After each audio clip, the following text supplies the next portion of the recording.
آقا کریم نے فرمایا کہ میں قسم اٹھا کے کہتا ہوں کہ صدقے سے مال کم نہیں ہوتا.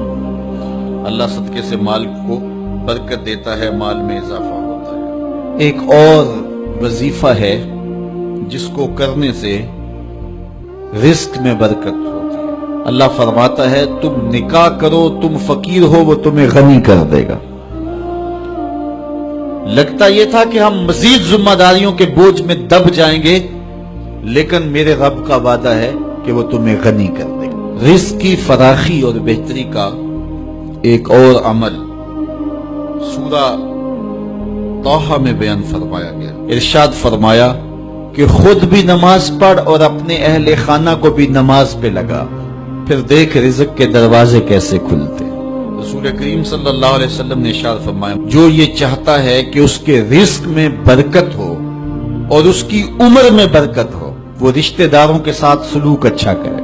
رزق کی برکت کے حصول کا ایک اور ذریعہ وہ یہ ہے، ارشاد فرمایا تمہیں جو رزق دیا جاتا ہے اور مشکلات میں تمہاری جو مدد کی جاتی ہے وہ تمہارے کمزور لوگوں کی وجہ سے کی جاتی ہے.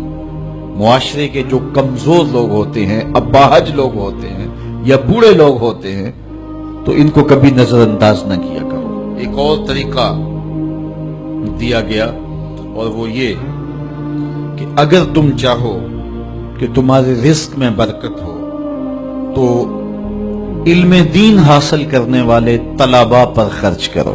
اپنے ذمے لے لو کہ ہم کسی طالب علم کی کفالت اپنے ذمے لیتے ہیں.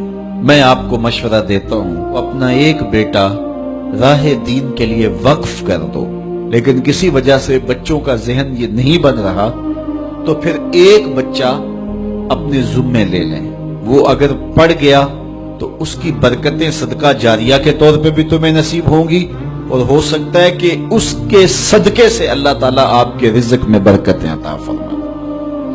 تو جو طلباء پہ خرچ کرتا ہے اللہ اس کی بہت مدد کرتا ہے. ایک روایت میں آتا ہے جس نے کسی دین کے خادم طالب علم کی مدد کی ٹوٹے ہوئے قلم کے ساتھ یا کاغذ کے ایک ٹکڑے کے ہی ساتھ، وہ ایسا ہے جس طرح اللہ کے گھر کعبے کی 70 بار تعبیر کی ہے. اللہ کی بارگاہ میں دعا گو ہوں کہ اللہ ہم سب کو رزق حلال، رزق وسیع، رزق سہل، رزق فراواں اور رزق مبارک عطا فرمائے.